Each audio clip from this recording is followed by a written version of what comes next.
परम कृपालु श्री राम के चरणों में चरण बंदन करते हुए श्री अयोध्या कांड दोहा क्रमांक 157 से आगे चलते हैं। श्री राम जय जय राम, श्री राम जय जय राम। चले फमीर बेग है यहाँ के, नांगत सरित फैल बन बाके। तो हृदय फोचु बड़ कछु न फोहाई, अफ जान ही जिय जाऊं उड़ाई। हवा के समान बेग वाले घोड़ों को हाँकते हुए वे निकट नदी, पहाड़ तथा जंगलों को लांघते हुए चले। उनके हृदय में बड़ा सोच था, कुछ सुहाता न था। मन में ऐसा सोचते थे कि उड़कर पहुँच जाऊं। एक निमेष बर्फ सम जाई, यहीं विधि भरत नगर नियराई। अफगुन हो ही न कर पैठारा, रटही कुभांति कुखेत करारा। एक एक निमेष वर्ष के समान बीत रहा था। इस प्रकार भरत जी नगर के निकट पहुँचे। नगर में प्रवेश करते समय अफगुन होने लगे। कौवे बुरी तरह और बैठकर बुरी तरह से काँव काँव कर रहे हैं। खरफियार बोलही प्रतिकूला, अफुनि फुनि होई भरत मन फूला। तो फ्रीहत फरफरिता बन बागा, नगरु विशेष भयावन लागा। गधे और फियार विपरीत बोल रहे हैं। यह फुन कर भरत के मन में बड़ी पीड़ा हो रही है। तालाब, नदी, वन, बगीचे सब शोभनीयहीन हो रहे हैं। नगर बहुत ही भयानक लग रहा है। खग मृग हाय गय जाहि न जोए, राम वियोग कुरोग बिगोए। तो नगर नारी नर निपट दुखारी, मनहु फबनि फब संपत्ति हारी। श्री राम जी के वियोग रूपी बुरे रोग से सताए हुए पक्षी, पशु, घोड़े ऐसे दुखी हो रहे हैं कि देखे नहीं जाते। नगर के स्त्री पुरुष अत्यंत दुखी हो रहे हैं, मानो सब अपनी सारी संपत्ति हार बैठे हों। पुरजन मिलही न कहीं कछु, गवहीं जोहारहि जाहि।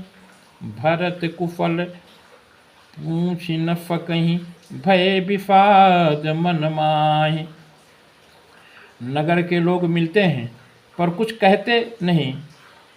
गाँव से अर्थात चुपके से जोहार अर्थात वंदना करके चले जाते हैं। भरत जी भी किसी से कुछ कुशल नहीं पूछ सकते, क्योंकि उनके मन में भय और विषाद छा रहा है। हाट बाट नहीं जाई निहारी, अजनुपुर दह दिस लागी दवारी। आवत सुत सुनि कई नंदन, हर्षि रविकुल जल रूह चंदनी। बाजार और रास्ते देखे नहीं जाते, मानो नगर में दसों दिशाओं में दावाग्नि लगी है।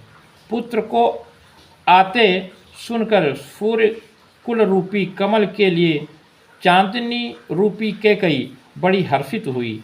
सजियारती मुदित उठ धाई, और द्वार ही भेंट भवन ले आई।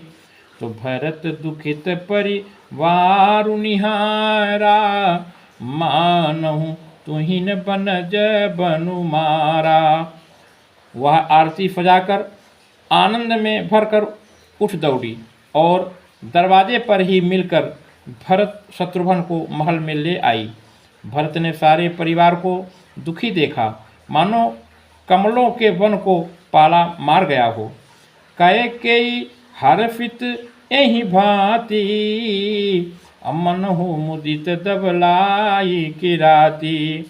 तो फुतहि फफोच देख मनु मारे, पूछती नैहर कुशल हमारे।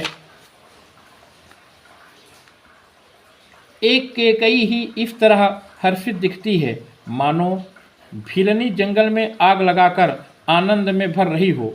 पुत्र को सोच बस और मन मारे अर्थात बहुत उदास देखकर वह पूछने लगी, हमारे नैहर में कुशल तो है? सकल कुशल कही भरत सुनाई, पूछी निज कुल कुशल भलाई। कहूँ कहाँ तात कहाँ सब माता, कहाँ सिया राम लखन प्रिय भ्राता। भरत जी ने सब कुशल कह सुनाई, फिर अपने कुल की कुशल क्षेम पूछी। भरत जी ने कहा, कहो पिताजी कहाँ हैं, मेरी सब माताएं कहाँ हैं, सीता जी और मेरे प्यारे भाई राम लक्ष्मण कहाँ हैं। सुनि सुत बचन फने हमें, कपट नीर भरि नैन। भरत श्रवण मन फूल सम, पापिनी बोली बैन। पुत्र के स्नेह में वचन सुनकर नेत्रों में कपट का जल भरकर पापनी के कई भरत के कानों में और मन में सूल के समान चुभने वाली वचन बोली। तात बात मैं सकल सवारी, भय मंथरा सहाय विचारी। तु कछुक काज विद बीच बिगार्यो, अभूपत सुरपति पुर पगुधार्यो। हे तात, मैंने सारी बात बना ली थी, बेचारी मंथरा सहायक हुई, पर विधाता ने बीच में जरा सा काम बिगाड़ दिया। वह यह कि राजा देवलोक को पधार गए। सुनत भरत भय विबफ विषादा, जनु फहम्यु करके हरिनादा। तात तात हा तात पुकारी, परे भूमि तल व्याकुल भारी। भरत यह सुनते ही विषाद के मारे विवश अर्थात बेहाल हो गए, मानो सिंह की गर्जना सुनकर हाथी सहम गया हो। वे तात तात हा तात पुकारते हुए अत्यंत व्याकुल होकर जमीन पर गिर पड़े। चलत न देखन पायऊ तो ही, अतात न राम ही सौंपेऊ मोही। तो बहुर धीर धरि उठे सवारी, कहे पितु मरण हेतु महतारी। और विलाप करने लगे कि हे तात, मैं आपको अर्थात स्वर्ग के लिए चलते समय देख भी न सका, हाय आप मुझे श्री राम जी को सौंप भी नहीं गए। फिर धीरज धर कर वे संभल कर उठे और बोले, माता पिता के मरने का कारण तो बताओ। सुनी फुत बचन कहती कैकेयी, अमरमु पाँच जनु माहुर देई। आदिउ ते सब आपन करनी, अकुटिल कठोर मुदित मन भरनी। पुत्र का वचन सुनकर कैकेयी कहने लगी, मानो मर्म स्थान को पाछ कर अर्थात चाकू से चीर कर उसमें जहर भर रही हो। कुटिल और कठोर कैकेयी ने अपनी सब करनी शुरू से अर्थात आखिर तक बड़े प्रसन्न मन से सुना दी। भरत ही बिफरेऊ पितु मरन, सुनत राम बन गौन। हेतु अपन पौ जान जिय, थकित रहे धरि मौन। श्री रामचंद्र जी का बन जाना सुनकर भरत जी को पिता का मरण भूल गया और हृदय में इस सारे अनर्थ का कारण अपने को ही जानकर वे मौन होकर स्तंभित रह गए, अर्थात उनकी बोली बंद हो गई और वे सन्न रह गए। श्री राम जय राम जय जय राम, श्री राम जय राम जय जय राम।